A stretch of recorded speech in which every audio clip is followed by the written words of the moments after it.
Apakah sahabat menyadari, dalam upaya memenuhi kebutuhan dan kesejahteraannya, manusia sangat membutuhkan sumber daya alam. Mulai dari makan, minum, menonton televisi, memasak, membuat rumah, bahkan berselancar di dunia maya pun manusia membutuhkan sumber daya alam. Indonesia merupakan sebuah negara yang memiliki potensi sumber daya alam yang sangat besar. Lantas, potensi sumber daya alam apa saja sih yang ada di Indonesia? Dan di mana potensi sumber daya alam itu berada? Yuk kita simak video berikut ini.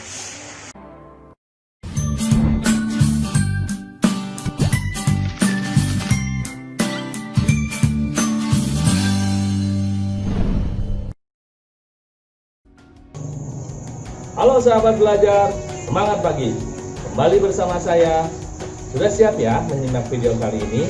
Kita akan belajar mengenai potensi sumber daya alam berupa hutan dan tambang di Indonesia. Pasti sahabat sudah tahu bahwa berdasarkan pembentukan dan materinya, sumber daya alam dapat dibagi menjadi dua. Kira-kira apa ya? Hebat! Berdasarkan pembentukannya, sumber daya alam terbagi menjadi dua, yaitu sumber daya alam yang dapat diperbaharui dan sumber daya alam yang tidak dapat diperbaharui. Sedangkan berdasarkan materinya, sumber daya alam dapat dibagi menjadi dua, yaitu sumber daya alam biotik dan sumber daya alam abiotik.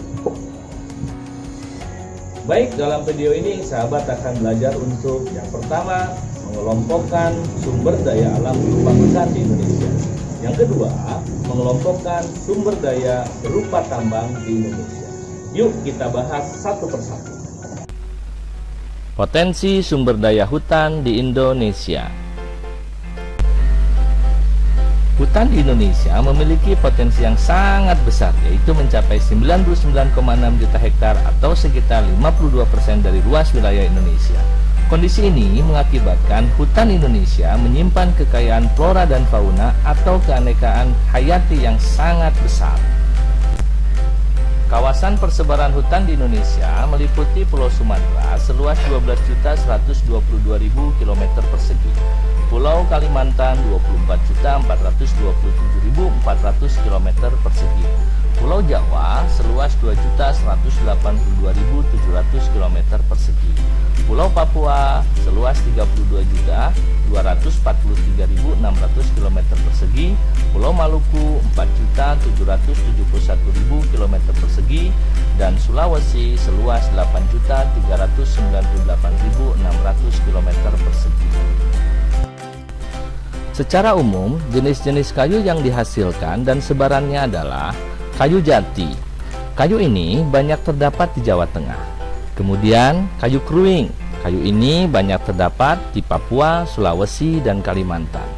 Kemudian kayu rasamala. Kayu ini banyak terdapat di Jawa Barat. Selanjutnya ada kayu cendana. Kayu ini banyak terdapat di Nusa Tenggara Barat. Kemudian ada rotan. Rotan banyak terdapat di Kalimantan, Sumatera Utara, dan Sumatera Barat. Hutan di Indonesia ternyata telah mengalami banyak sekali kerusakan. Padahal seperti yang sahabat ketahui, hutan memiliki banyak sekali manfaat dan fungsi. Fungsi hutan yang pertama adalah menyimpan air hujan dan kemudian mengalirkannya ke sungai-sungai dan danau, sehingga pada musim kemarau tidak mengalami kekeringan. Fungsi hutan yang kedua adalah tempat hidup bagi flora dan fauna yang menjadi sumber makanan dan obat-obatan pada saat ini maupun pada masa yang akan datang.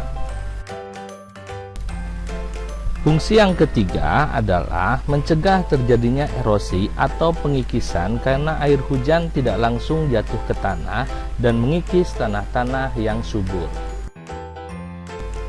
Fungsi selanjutnya adalah menghasilkan oksigen dan menyerap karbon dioksida sehingga suhu bumi menjadi terkendali. Fungsi hutan selanjutnya adalah sebagai sumber kehidupan bagi masyarakat, khususnya masyarakat sekitar hutan dari produk yang dihasilkan. Kita patut bersyukur bahwa Indonesia dikaruniai potensi hutan yang sangat besar. Ada banyak cara yang bisa sahabat lakukan bagaimana agar potensi sumber daya alam itu bisa dilestarikan. Yang pertama, sahabat harus bisa menjaga lingkungan. Yang kedua, sahabat tidak menebang pohon sembarangan. Yang ketiga, sahabat bisa ikut serta di dalam reboisasi penanaman kembali hutan yang gundul. Potensi sumber daya tambang di Indonesia. Indonesia merupakan salah satu negara di dunia yang kaya akan bahan tambang. Beraneka bahan tambang tersedia untuk memenuhi kebutuhan baik dalam negeri maupun luar negeri. Minyak bumi merupakan salah satu sumber energi yang saat ini paling banyak digunakan. Di antaranya, 1. sebagai bahan bakar pembangkit listrik, 2. sebagai bahan bakar untuk alat transportasi, 3. bahan bakar untuk mesin-mesin industri, 4. sebagai bahan bakar untuk kebutuhan rumah tangga, 5. sebagai bahan baku berbagai produk petrokimia. Daerah penghasil minyak bumi di Indonesia meliputi Pulau Sumatera, yaitu Nangro Aceh Darussalam, Riau, Sumatera Selatan. Sedangkan Pulau Jawa meliputi Jawa Barat, Jawa Tengah, dan Jawa Timur. Pulau Kalimantan meliputi Kalimantan Timur dan Kalimantan Selatan.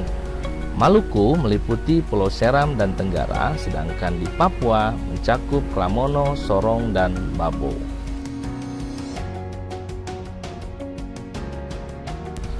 Batu bara adalah batuan sedimen yang terbentuk dari sisa tumbuhan yang telah mati dan mengendap selama jutaan tahun yang lalu. Batu bara umumnya digunakan sebagai sumber energi untuk yang pertama sebagai pembangkit listrik, yang kedua sebagai pembakaran pada berbagai industri, dan yang ketiga untuk keperluan rumah tangga. Pertambangan batu bara dapat dijumpai di Pulau Sumatera dan Kalimantan. Pertambangan batu bara di Kalimantan terdapat di Kalimantan Timur, Lembah Sungai, Berau, dan Samarinda, sedangkan pertambangan di Sumatera terdapat di Sumatera Barat, Ombilin dan Sawah Lunto, dan Sumatera Selatan, Bukit Asam, dan Tanjung Ngin. Bahan tambang selanjutnya adalah boksit.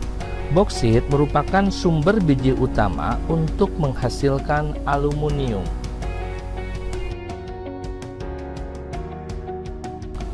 Pertambangan boksit berada di Kepulauan Riau, yaitu Pulau Bintan dan Kalimantan Barat, Singkawang. Bahan tambang selanjutnya yaitu pasir besi. Pasir besi dimanfaatkan untuk industri logam besi dan industri semen. Penambangan pasir besi dapat ditemukan di Gunung Tegak, Lampung, Pulau Sabuku, Kalimantan Selatan, Pegunungan Verbik, Sulawesi Selatan, Cilacap, Jawa Tengah, Yogyakarta, dan Lombok. Bahan tambang selanjutnya adalah emas. Emas umumnya dimanfaatkan untuk perhiasan. Berdasarkan data Tekmira ISDM, produksi emas Indonesia pada tahun 2003 mencapai 141.019 ton. Tambang emas tersebar di Papua, Freeport Timika, Kalimantan Barat, Sambas, Nangro Aceh Darussalam, Melapo, Sulawesi Utara, Bolaang Mangondon, Minahasa, Riau, Logos, dan Bengkulu, Rejang, Lebong. Minyak bumi, batu bara, boksit, pasir besi, dan emas merupakan sumber daya alam yang tidak bisa diperbaharui. Kira-kira apa yang bisa sahabat lakukan agar potensi sumber daya alam tersebut tidak cepat habis? Benar, diantaranya adalah sahabat bisa mematikan lampu yang tidak terpakai. Yang kedua, sahabat bisa mematikan televisi jika tidak ditonton. Dan yang ketiga, sahabat tidak melakukan perjalanan dengan menggunakan kendaraan bermotor jika memang tidak diperlukan. Demikianlah video pembelajaran kita kali ini mengenai potensi sumber daya alam hutan dan sumber daya tambang di Indonesia. Mudah-mudahan video pembelajaran ini dapat bermanfaat bagi sahabat. Sampai jumpa kembali pada video pembelajaran selanjutnya. Tetap semangat, salam perubahan. Wassalamualaikum warahmatullahi wabarakatuh.